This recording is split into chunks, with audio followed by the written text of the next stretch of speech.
ქართული ოცნების ახდენის მსურველებმა შეკრება ფილარმონიასთან დღის 14 საათზე დაიწყეს.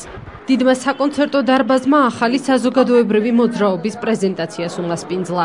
ფილარმონიის მიმდებარე ტერიტორიაზე ათასობით ადამიანი შეიკრიბა. პოლიტიკოსები, პოლიტოლოგები, მსახიობები და საზოგადოებისთვის ცნობილი სახეები.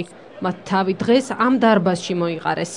ფილარმონიაში კახი კალაძესთან ერთად მისი მეგობარი ფეხბურთელი ანდრეი შევჩენკოც გამოჩნდა.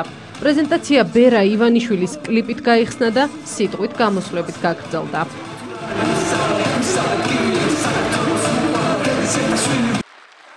დამსწრე საზოგადოებას რატი ამაღლობელმა, ნაირა გელაშვილმა, მანანა კობახიძემ, გურამ ოდიშარიამ, კახი კალაძემ და ბოლოს თავად ბიძინა ივანიშვილმა მიმართეს. ჩემი იდეა, ჩემი ოცნება ეს არის განსხვავებულთა ერთობა. როა ყველა ერთად დავდგეთ და კონსტიტუციით დაშვებული ყველა ფორმით ავისრულოთ ქართული ოცნება და გამოვხატოთ ჩვენი აზრი. მე კახა კალაძე საქართველოს ეროვნული ნაკრების კაპიტანი ვაცხადებ, რომ მივდივარ ეროვნული ნაკრებიდან. საზოგადოებრივი მოძრაობა ქართული ოცნება იქმნება როგორც საზოგადოების გამაერთიანებელი ძალა, რათა რეალური გახდეს საზოგადოების კონტროლი და გავლენა სახელმწიფოს პოლიტიკური, ეკონომიკური და სოციალური განვითარების პროცესებზე. გამოსვლების შემდეგ ბერა ივანიშვილმა ქართულ ხმებთან ერთად საქართველოს სახელმწიფო ჰიმნი შეასრულა.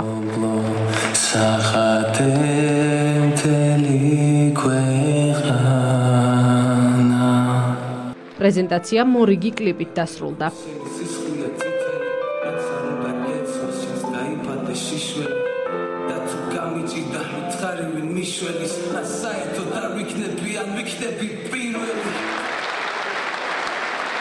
ბიძინა ივანიშვილმა და მისმა მეუღლემ დარბაზი უკომენტაროდ დატოვეს.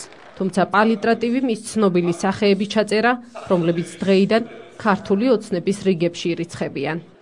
პირველი ყოვლისა ბატონ ბიძინას ფაქტორი არის, იმიტომ რომ ვენდობი მას როგორც ადამიანს და გარდა ამისა ვფიქრობ, რომ ის პრინციპები, რაზეც ის საუბრობს, რაღაცნაირად იმის გაგრძელება იქნება, რასაც ზურა აკეთებდა. ამ კაცს თუ გავყვებით შეიძლება რაღაცას მიოხდეს. ყველამ უნდა შეუწყოთ ხელი ქართულ ოცნებას, რომ ასრულდეს. მე ვარ ძალიან დაიმედებული დღეს, რაღაც მომავლის იმედით ვარ ახსავსე და ვფიქრობ, რომ გვაქვს საფუძველი მომავლის იმედის და მე მგონი ყველაფერი კარგად იქნება.